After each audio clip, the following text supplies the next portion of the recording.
शिवाय पर्याय नाहीये महाराज. यावंच लागणार आहे, इथे यावंच लागणार आहे.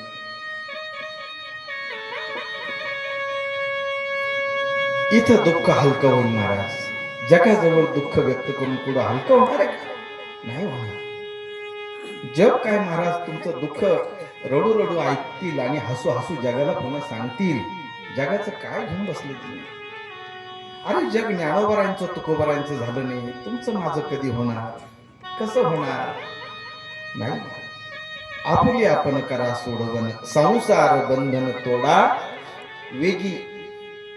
तुम्ही असं म्हणाल महाराज नवनाथांची कथा तुम्ही सांगत आहात, तुम्ही का बाजूला गेलात? का का तुमच्या डोक्यात मी घालतोय हे तुम्हाला जाणीव करून देतोय महाराज. सदा सर्व काळ सर्व दिवस सारखे नसतात. दिवस बदलायला फार दिवस लागत नाही. एका क्षणामध्ये माणसाचं आयुष्य पालटत असतं, हे विसरू नका. विसरू नका. सावधानतेने जीवन जगा. भगवान परमात्म्यावर विश्वास ठेवा. कुणाची निंदा करू नका, कुणाचा द्वेष करू नका, कुणाचा मत्सर करू नका, कुणाचे बाण करू नका, कुणाचं फुकटचं काही घेऊ नका महाराज. आणि कुणाविषयीच महाराज द्वेष भावना ठेवू नका, कारण तुमचं माझं जीवन थोड्या दिवसाकरता आहे. अरे आपल्या शेजाऱ्याविषयी सुद्धा वाईट मनात आणू नका महाराज, त्याला जीवन म्हणतात. काय करायचे? काय कोण काय इथं आला, कोण काय घेऊन जाणार आहे महाराज? काही नाही.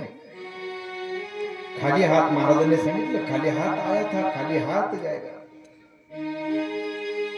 म्हणून हे पापी मना भजन कर, ओ पापी मन कर ले भजन, बाद में प्यारे पछताएगा.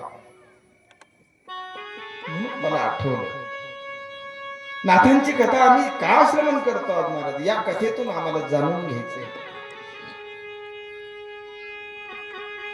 वास्तविक पाहता मधु ब्राह्मणाकडे आणि गंगाबाईंकडे, गंगाताईंकडे ज्यावेळेस राहिले महाराज नाथ, त्यावेळेस त्यांना वाटलं नाही का आपण राहावं आई वडिलांकडे? नाही. तारुण्यावस्था झाल्यानंतर पुन्हा तपसाधनेला जावं लागलं महाराज. गोरक्षनाथांना भगवान शिवाकडे सोडलेलं आहे. भगवान शिवाने सांगितलं, नाथा गोरक्षा, अरे बाबा तुला तप करावं लागेल. आणि मग तपाला बसवलेले मच्छिंद्रनाथांनी निरोप घेतला. संपूर्ण भारतामध्ये मच्छिंद्रनाथाने भ्रमण केल्याचं वर्णन नवनाथामध्ये आलं. भ्रमण करता करता महाराज स्त्री राज्यामध्ये ते जात आहेत. का जात आहेत? कारण एकदा हनुमंताला मागे वचन दिलं होतं आणि हनुमंताने त्या मैनाकिनीला वचन दिलं होतं. ते वचन पूर्ण करण्यासाठी मच्छिंद्रनाथ त्या ठिकाणी स्त्री राज्यामध्ये प्रवेश करतात. का ज्या स्त्री राज्यामध्ये हनुमंतरायाच्या भूतकाराने फक्त त्या स्त्रिया गर्भवती राहायच्या. पुरुषाचा जर गर्भ असला तर तो गळून पडायचा आणि फक्त स्त्रीचाच फक्त गर्भ राहायचा. अशी ती तिथली राणी. तिला 3 नावं सांगितलेत महाराज.